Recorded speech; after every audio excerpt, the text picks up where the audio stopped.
आप सब कैसे हो? आशा करती हूँ आप सब अच्छे हो, मस्त हो, लाइफ को अच्छे से इंजॉय करते हो। लाइफ एक बार मिलती है, आराम से इंजॉय करो। आज की हमारी स्टोरी है सुपर लेडी अनिका की। अगर वीडियो पसंद आ रही है तो प्लीज़ शेयर करें और चैनल को सब्सक्राइब नहीं किया तो प्लीज़ सब्सक्राइब करके जरूर जाना और साथ में बेल आइकन की घंटी भी जरूर दबाना। बिना किसी देरी के वीडियो को स्टार्ट करते हैं। चलो video start. House Anika underground lab. जल्दी से अनिका वहाँ पर चली जाती है और प्रीति सारी बातें अनिका को बता देती है। तभी अनिका के दिमाग में एक बात आती है।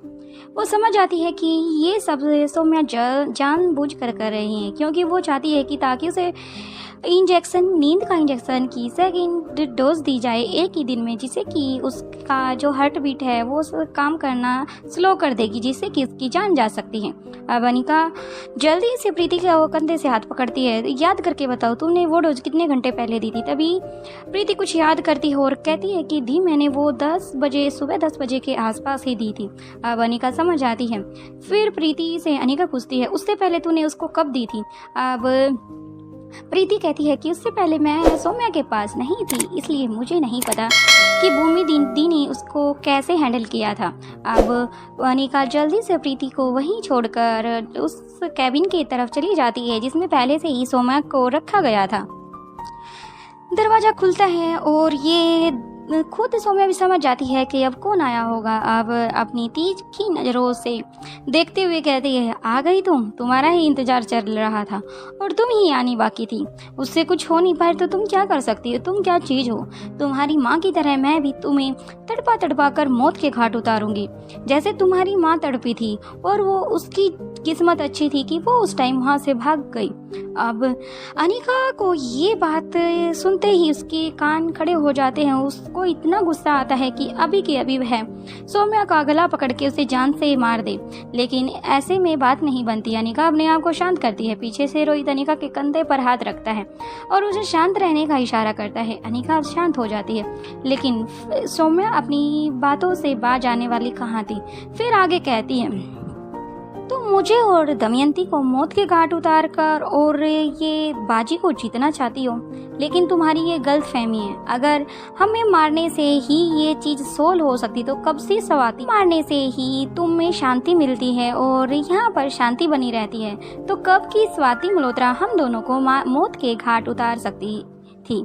लेकिन उसे भी पता है उसकी जान के दुश्मन एक या दो से तीन और तीन से चार नहीं, बल्कि जिन लोगों को पावर ड्रग 16 से जुड़े हुए हैं उन सभी को पता है कि इसकी वैल्यू क्या है, और वही तुम्हारी जान के दुश्मन बने हुए हैं। हमें मारने से कुछ नहीं होगा। अब अनिका भी ये बात बिल्कुल समझ जाती है कि बात बिल्कुल सही है। अब अनिका उसकी बातें सुनती है। फिर सौम्या अपनी बात को आगे बढ़ाते हुए कहती है और रही बात मेरी, मुझे जीने और मरने का कोई दुख नहीं है। अगर मैं जिंदा हूँ तो मुझे बस यही दुख होगा कि मैं तुम्हारी कैद में हूँ। अगर तुम मुझे मौत के घाट उतार दोगी तो मुझे इसका कोई भी अफसोस नहीं होगा और नहीं कोई गम होगा। चाहो तो तुम मेरे हाथ खोल कर देख लो, मैं अपनी जान अपने आप ही ले सकती हूँ। अब अनिका भी यही बात समझती थी, इसलिए कब से उसने सौम्या के हाथ पैरों को अच्छे से इलेक्ट्रिसिटी चेयर पर ही बांधा हुआ था, क्योंकि अनिका को भी खुद भी पता था वो कितनी चालाक है और वो कैसे ना कैसे रस्सियों को काट कर अपने आप को यहाँ से आज़ाद करा सकती है। अब अनिका जल्दी से सौम्या की तरफ आगे की तरफ बढ़ती है। फिर सौम्या कहती है कि ऐसे मेरे पास क्या आ रही हो? मुझे ये भी पता है तुम और कोई नहीं बल्कि एक ब्लैक कैट के नाम से भी फेमस हो। अब अनिका, जो कि कब से अनिका की ये सीक्रेट बस रोहित और खुद अनिका ही जानती थी, उसके बारे में ये कैसे जानती है? अब अनिका को समझने में देर नहीं लगती। अगर इसको पता है तो ज़रूर दमयंती भी इम्पीरियल ग्रुप की ही मेंबर्स होगी। अब अनिका को तो थी, लेकिन उसे अच्छा लग रहा था कि आज इसने अपने मुंह से सब बातें उगल रही हैं। फिर अनिका कहती है कि फिर तो तुम्हें ये भी पता होगा कि दमयंती का होने वाला पति या फिर एक्स बॉयफ्रेंड या फिर बॉयफ्रेंड कौन था, लेकिन सौम्या कुछ नहीं कहती और चुप हो जाती है। अब जो काफ़ी टाइम से हंस रही थी उसकी हंसी गुल हो जाती है। अब अनिका समझ जाती है कि इसे ज़रूर किसी न किसी बारे में तो कुछ तो पता है, लेकिन ये बताना नहीं चाह रही। अब अनिका कहती है, तुमने इतनी सारी बातें मेरे बारे में जान ली और समझ ली तो मुझे भी तो बता सकती हो, लेकिन सौम्या थी कि डीठ बनकर चुप हो जाती है। अब अनिका का गुस्सा सातवें आसमान पर हो जाता है, क्योंकि अनिका भी इसको और ज़्यादा बर्दाश्त करने वाली तो बिल्कुल भी नहीं थी, क्योंकि अनिका फिर उसे लास्ट वार्निंग देते हुए अपनी उंगली उठाकर उसके सामने आकर कहती है, मैं तुमसे बिल्कुल आराम से पूछ रही हूँ, लास्ट बार पूछ रही हूँ, मुझे ये बताओ तुमने हमारे बारे में इतना सब कहाँ से जाना, और अगर मेरे बारे में इतना जानती हो तो फिर तुमने मुझे छोड़कर मेरे भाई पर क्यों अटैक किया, उसे क्यों बंदी बनाया गया। ये सारी बातें अनिका अब सौम्या से पूछती है। फिर सौम्या के फेस पर अब वही स्माइल आ जाती है जो वो काफ़ी टाइम पहले भी थी, लेकिन दमयंती का नाम आने से वो बिल्कुल शांत हो जाती है। लेकिन अब दोबारा से खुद अनिका का जिक्र आता है। सौम्या हंसकर उसे जवाब देना के लिए बिल्कुल रेडी हो जाती है, क्योंकि वह अनिका की दुखती नसों को दोबारा से उड़ेदना चाहती थी। अनिका कहती है, मुझे बताओ तो सही, लेकिन अब सौम्या कहती है, अगर तुम मुझे यहाँ से आज़ाद करो तो मैं तुम्हें सारी बातें बताने के लिए बिल्कुल रेडी हूँ। लेकिन अनिका कहती है, मैं तुमसे आखिरी बार पूछ रही हूँ, इसके बाद मुझे मत ब्लेम करना कि मैंने तुम्हारे साथ ये सब क्या किया। लेकिन सौम्या कहती है कि तुमने निपुण और लच्छो को देखा होगा, लेकिन तुमने अभी तक मुझे नहीं अच्छे से जाना। मैं हर टॉर्चर बर्दाश्त करने की सक्षम हूँ। अब अनिका जल्दी से उसके पीछे जाती है और अपनी पॉकेट से कुछ सुइयां निकालती है और जल्दी से उसकी नेक के पास और उसके ईयर्स के पास 2 सुइयां जल्दी से चुभा देती है, जिससे कि उसे इतना पेन होता है। जो उसकी सांस थी, ऐसा लग रहा था जैसे कि किसी ने उसकी सांस लेने वाली पाइप में कुछ घुसा दिया है, जिससे कि उसे सांस लेने में उसे प्रॉब्लम हो रही है। अब सौम्या तड़प उठती है और अनिका से अपने हाथ के इशारे से रुकने का इशारा करती है। अनिका जल्दी से उन सुइयों को वापस से निकाल लेती है। अनिका सुइयां निकाल चुकी थी और वो सौम्या के आगे आ चुकी थी। उसने जल्दी से चेयर ली और उसके सामने आकर बैठ गई। अब उसकी आंखों में देखकर कहने लगी कि मैं तुम्हें जो पूछूंगी तुम उसका आंसर देना। अब सौम्या थी कि जो कि घबरा चुकी थी और अनिका की तरफ हाँ में सिर हिलाती है। अनिका की धमकी का उस पर पूरा असर हो चुका था, क्योंकि अब उसे भी यहाँ से जाने का कोई भी जरिया नजर नहीं आ रहा। जान चुकी थी कि अब अनिका से बचना उसके लिए मुमकिन नहीं, नामुमकिन है। इसलिए वह नहीं चाहती थी कि अब वह ये दर्द दोबारा बर्दाश्त कर सके। इसलिए अनिका के क्वेश्चन का आंसर देना ही उसे बेहतर लगा। अब अनिका सौम्या से कहती है, तुम लोगों ने नकली आकाश को मारने की साजिश क्यों रची, जबकि वह तो दमयंती देवी का भेजा हुआ एक ही मोहरा था। अनिका की बात सुनकर सौम्या एक पल के लिए हैरान हो जाती है। फिर सौम्या हंसने लग जाती है और कहती है कि उस दिन रोहित की किस्मत कुछ ज़्यादा ही अच्छी थी। हमारा टारगेट आकाश नहीं बल्कि रोहित था। रोहित की किस्मत इतनी अच्छी थी, मुझे नहीं पता था। अगर वह सब वहाँ पर होता तो शायद उसके साथ वो हादसा होता जो कि आकाश के साथ हुआ है। हमने आकाश गाड़ी का जब एक्सीडेंट कराया गया था वह मिस्टर मारवा की ही गाड़ी थी। अब लेकिन जब हमने देखा कि उसमें से आकाश निकला तो हमने उसे ही बंदी बना लिया, क्योंकि हम अपने मिशन को सक्सेसफुल करना चाहते थे। क्योंकि ये भी तुम्हारे दिल के ही करीब था, इसलिए हमने उसे ही अपना बंदी बना लिया गया। अब अनिका अपनी बात को जारी रखते हुए कहती है, तुम क्या बकवास कर रही हो। अब सौम्या कहती है, हाँ, जो तुम्हें सुना है वो बिल्कुल सही सुना है। वो सब प्लान हमने रोहित मारवा के लिए ही किया था, जैसे कि तुम आसानी से हमारे जंगल में आ जाओ और जो हमें चाहिए वो तुम्हें हमें आराम से दे सको, क्योंकि हमें पता है कि तुम्हारे सबसे दिल के करीब रोहित ही है। खासकर तुम्हारे बच्चों से पहले ही रोहित तुम्हारे दिल के करीब है। अब जो कि रोहित पीछे खड़ा था उसे भी अभी इस बात का पता चला था वो कि सौम्या के मुंह से कि अनिका अपने बच्चों से भी ज़्यादा रोहित से प्यार करती है। अब अनिका को गुस्सा आ जाता है और ये एक जल्दी से पंच बनाती है और वो सौम्या के मुंह पर दे मारती है। अब सौम्या के मुंह से कराने की आवाज़ आने लगती है और मुंह से खून आना स्टार्ट हो जाता है। लेकिन सौम्या थी कि अपनी बात को आगे कहती है, तुम मुझे और दमयंती को को मार कर क्या साबित करना चाहती हो, क्योंकि हर कदम पर तुम्हारे नए दुश्मन उत्पन्न हो जाएंगे जो कि पहले भी हैं, लेकिन जैसे जैसे तुम्हारे बारे में किसी को पता चलेगा तो नए नए दुश्मन भी तुम्हारे बनते जाएंगे।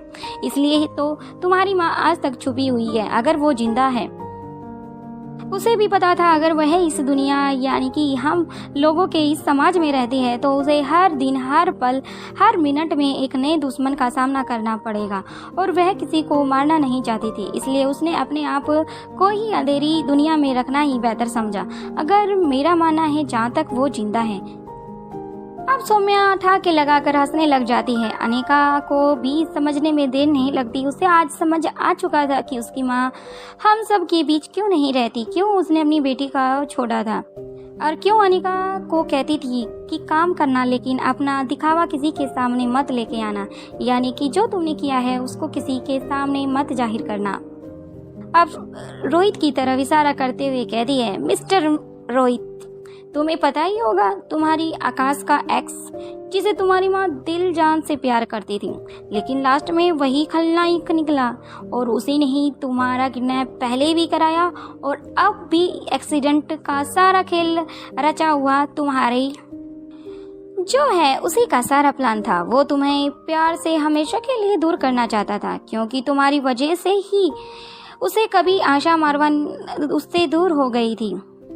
इसलिए तुम्हारी जिंदगी से भी वह अनिका का खत्म करना चाहता था, तुम दोनों को अलग करना चाहता था। दरअसल उस दिन जब नकली आकाश का एक्सीडेंट हुआ था, उस दिन आकाश दमयंती देवी की एक प्लानिंग चलते रोहित से मिलने उसे हेड ऑफिस गया था, जहां उसे वापस आते हुए टायर में पंचर हो चुका था, जिसके कारण रोहित ने उसे अपनी गाड़ी का चाबी दी ताकि आकाश अच्छे से अपने घर वापस जा सके। उस दिन ऐसे रोहित को अकेला बाहर जाते हुए देखकर दमयंती के सिपाहियों ने उस पर पीछा किया और उसका एक्सीडेंट करा दिया, लेकिन उन्हें ये नहीं पता था कि इस गाड़ी में रोहित नहीं बल्कि आकाश था। अनिका सौम्या से पूछती है कि क्या अक्षय वर्मा भी दमयंती के इस काम में शामिल है? क्या वह भी पावर ड्रग के बारे में सब कुछ जानता है जिसे तुम लोग हासिल करना चाहते हो? अब सौम्या अनिका से कहती है, हाँ, वो भी अमर जड़ी बूटी के बारे में जानता है और उसे विदेशों में सप्लाई करने का प्लान कर चुका है। दमयंती देवी के साथ मिलकर ये सब काम करने वाला है, जिसके बदले उसे रोहित की जान को मारने की बात उससे कही थी। लेकिन रोहित की तो किस्मत ही अच्छी थी, वह उस दिन उस कार में ना जाकर वहीं पर रह गया, और उसके चलते आकाश गुलेरिया उस गाड़ी से आए और उसके साथ वो हादसा हो गया। और धीरे धीरे रही बात उस नकली आकाश की, उसने दमयंती के बारे में या उसकी बात मानने के लिए इनकार करता जा रहा था, क्योंकि वो कहीं ना कहीं तुम्हारी सो कोड़ी फ्रेंड यानी कि श्रेया के प्यार में गिर चुका था। इसलिए उसने सारे गलत काम करने के लिए मना कर दिया था। इसलिए उसका जिंदा रहना हमारे लिए खतरे से खाली नहीं था, इसलिए हमने उसे मारने का प्लान किया। अब अनिका जल्दी से सौम्या के पास जाती है और फिर उसकी आंखों में आंखें डालकर कहती है, मुझे ये सब बकवास नहीं सुनना। आप मुझे ये बताओ कि तुम्हारी जो फ्रेंड दमयंती है और तुम्हारा कोई, तो तुम दोनों का कोई तो आशिक होगा जो तुम्हारे इर्द गिर्द चक्कर लगाता होगा, या तुम किसी के इर्द गिर्द चक्कर लगाती होगी। अब जो कि सौम्या कब से बोली जा रही थी वो चुप हो जाती है और जल्दी से अनिका की तरफ देखने लग जाती है। फिर कहती है कि मुझे इस बारे में कुछ नहीं पता। वह जो उसका तरीका था उसे अनिका समझ पा रही थी कि इसे जरूर कुछ तो कुछ ऐसी बात पता है जिसे ये नहीं बता रही। अब अनिका जल्दी से उसके पास जाती है और अपनी पॉकेट से वही सुइयां निकाल कर उसके दिखाते हुए कहती है, आप दोबारा से ट्रीटमेंट स्टार्ट करूँ क्या? अब सौम्या कहती है कि मुझे कुछ नहीं पता, बस मुझे ये पता है कि हमारे गाँव का नाम पाली था, बस।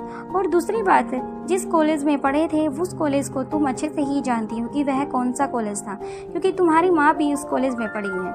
अगर तुम्हें कुछ पता चल सकता है तो वहाँ पर हमारे कुछ लोकर थे जो हमारे नाम से ही थे, लेकिन बीच में हमें वहाँ से वो जगह छोड़कर बीच में ही जाना पड़ा, जिसके कारण से हमारे लोकर वो आज तक बंद है। इसलिए तुम वहाँ पर जाकर कुछ देख या तुम्हें कुछ मिल सकता है, बस मैं तुम्हें यही बता सकती हूँ। इसके बारे में खुद मुझे भी नहीं पता। अब अनिका समझ जाती है कि जितनी बात इसने कही है वो बिल्कुल 100% सच है। इसलिए अनिका वहाँ से कैबिन से बाहर जाने लगती है और फिर जल्दी से 2 कदम पीछे की तरफ मुड़ती है और कहती है, रोहित भी अनिका के पीछे आने लगता है, लेकिन अनिका रोहित को बाहर जाने का इशारा करती है। अब रोहित बाहर प्रीति के पास जाकर खड़ा हो जाता है और अनिका उससे के कान में जाकर कहती है, मुझे और मेरे रोहित और मेरे बच्चों को तुम छू भी नहीं सकती, क्योंकि आज तक तुम मेरी माँ का कुछ नहीं बिगाड़ सकती। और मैं तुम ये क्या कह रही थी कि वो जिंदा है या फिर मर गई, जो भी है तुम्हारे सामने नहीं आई। मैं तुमसे बताना चाहती हूँ कि मेरी माँ जिंदा है, बिल्कुल स्वस्थ और तुमसे ज़्यादा फिट, यानी कि ये कहे कि मुझसे ज़्यादा फिट। अब तुम उसका कुछ नहीं बिगाड़ सकती तो उसकी बेटी का क्या बिगाड़ लोगी, क्योंकि माँ के साथ की बेटी और बेटी के साथ उसकी माँ का संबंध बहुत पुराना है। इसलिए तुम इस बात को बिल्कुल भी नहीं समझ सकती, क्योंकि तुम इस दुनिया में अकेली आई थी और तुम्हें इस दुनिया से अकेले जाना होगा। इतना बात कहकर अनिका केबिन का दरवाजा बंद करके आराम से धड़ाम से बाहर की तरफ कदम बढ़ा देती है। बाकी का नेक्स्ट एपिसोड में देखते हैं। वीडियो पसंद आ रही है तो प्लीज़ ज़्यादा शेयर करें, लाइक करें, कमेंट करें, और थोड़ी गलती है उसके लिए दिल से सॉरी।